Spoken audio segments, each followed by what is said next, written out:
Greetings ladies and gents, welcome back to the channel, The Brick Sweethearts. We are back once again with another Speed Champions review. This time it should kind of round out all the releases that have been in the theme as of yet in 2024. Hopefully, if we're lucky enough, there might be one or two more things coming out before the end of Christmas. That would be a nice round out to the year with one or two maybe more additions to the theme. Today we are going to be looking at the classical car of the Ferrari F40. I know some car guys out there might be drooling over this and would love to get their hands on a real life version of this, but for us who aren't able to spend, I'd probably say at least a few 100,000, possibly even into the millions on one of these, we're going to stick to the much easier to get Lego set version of it. Now, I'm quite looking forward to this, and I'm also excited that they continue to get vehicles from the pre-2000 era in a sense. As I mentioned before, both in my mega review, which if you haven't done so far, make sure to subscribe and then go and check out those videos for the other Speed Champions.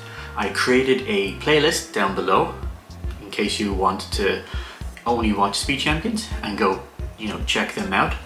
But in my previous videos, including that mega review, I've been wanting Lego to go back, especially towards the 50s and the 60s, and find some interesting vehicles from that era to make more sets of. As I said in the previous video, in the NASCAR Camaro version, I was surprised that they were able to take what seemed a pretty simple and basic shape for that car and still made it interesting to actually build.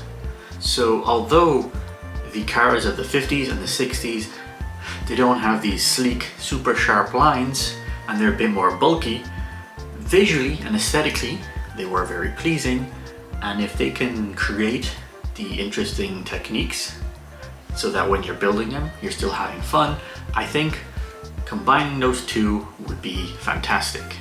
So super glad that they're continuing looking at older cars, and I'm gonna build this F40, see what it's like, and I'm sure it will be a great addition to my collection. So let me go and build it, and I'll come back and give you my thoughts on how it went.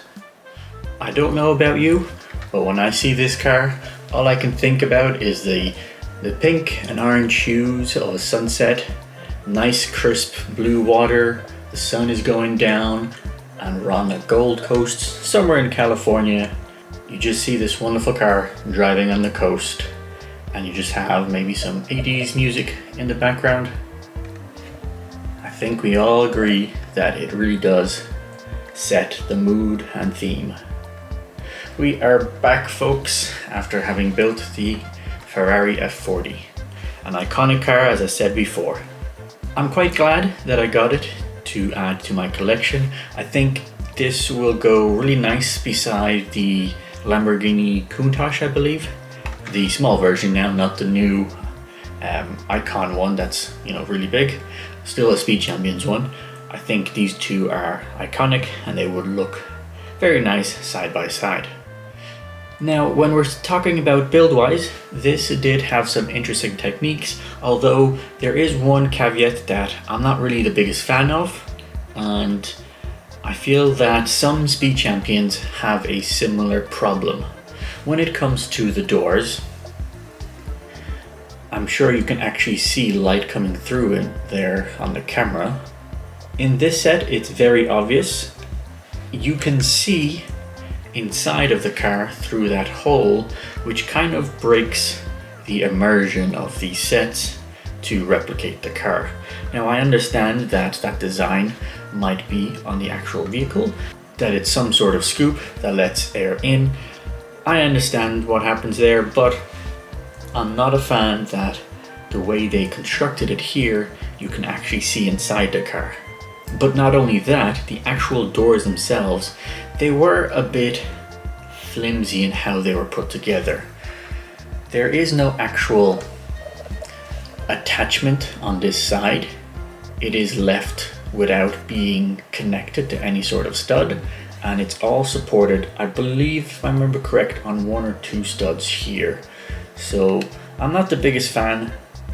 It does feel a bit like it could easily fall off, easily break away. That section of the build wasn't ideal. Now the glass that we see on the back where the engine is, that was quite interesting on how they were able to stagger the pieces to create that shape. And as you can see, it does create some nice little vents. But I did enjoy that section of it. And of course, the front bumper, it is a bit strange with the gap that is left. Again, it's one of those things where they're just trying to make sure that they're being faithful to the recreation of the actual car. So we can't knock too many points when it comes to certain things like the lights, but when it comes to the doors, I am not the happiest camper there. Overall, the sleek design is wonderful, and it was pretty easy enough to put it all together. The only thing that kind of didn't really fit in, correctly was if we remove the top part.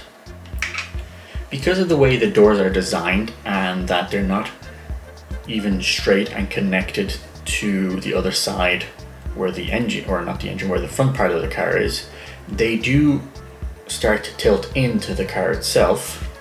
And hopefully you can see, but the minifigure isn't actually able to sit with their arms down or both of their arms outstretched towards the steering wheel, and one of the arms has no choice but to be, I suppose, waving about up in the air. Otherwise, he doesn't actually fit properly. It's an unfortunate design there that because of the doors coming in, the minifig now has to be positioned in such a way where one arm is always waving about. There was one extra thing that it's not that it's a bad build or a bad design choice, but because of the recent sets that we've now had, especially when it comes to the Formula 1 teams and the Camaro car, the NASCAR one, the wheels on some of the normal cars now don't seem as amazing, I'm not sure what the best way to say this, but they feel a bit lackluster. They're pretty standard to the ones that we've had over a number of sets. And although I don't expect them to be exactly like the Formula Team ones where they're printed, I do think they need to go back to the drawing board and maybe upgrade some of these wheels to add some sort of aesthetic design to them, or different shapes that might improve their aesthetic quality. Of course, that is kind of a nitpick, because at the end of the day, they probably use the wheel parts not only in Speed Champions, but in the city sets, or maybe the City Friends. Anywhere where you can have a wheel, they probably use this as a universal piece.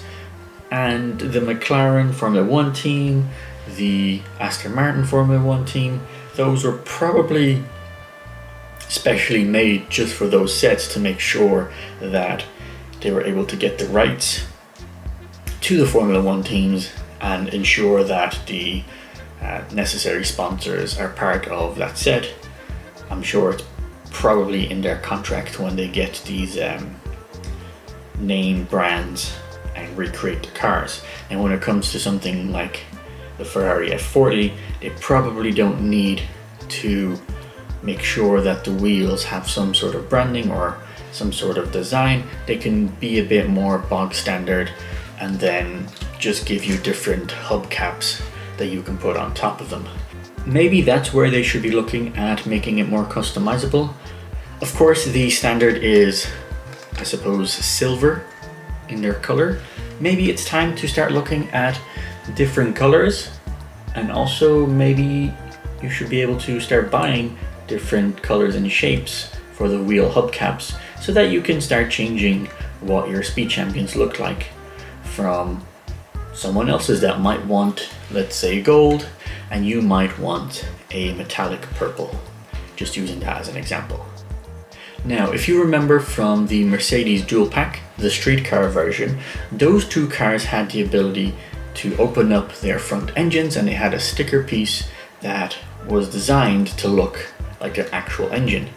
This one does not, as the engine is at the back, and it would probably be a bit more difficult to create some sort of lever action when it comes to the back where the spoiler is, and you also have the cockpit, so it would be a bit difficult to integrate that in the back.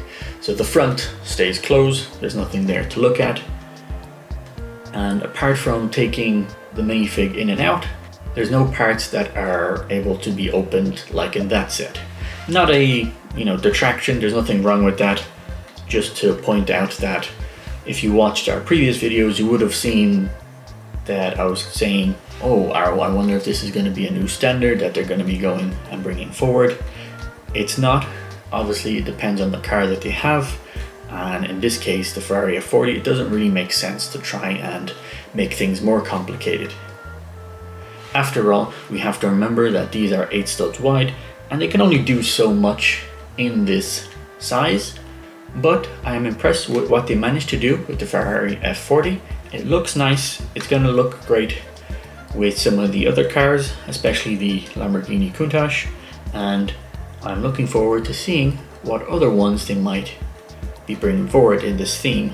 Hopefully before Christmas, as I said, I would like 1 or 2 more just to put in the, in the stockings to have as an extra little cheeky present.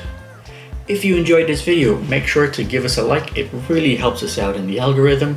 Don't forget to subscribe, we have plenty more content coming, and if you check out our channel right now, go down to the bottom. We do have playlists where I've been putting our different videos into rough categories. If they're Star Wars, obviously there's one category for that, Harry Potter, and I've now created a Speed Champions playlist just because we've been managing to collect a few. I won't be going back to do all the Speed Champions that we've already collected before we started our mega review. So if you do want to see what we have in our collection, go there. Moving forward, I will be trying to do some reviews of all the Speed Champions that are coming out in the future.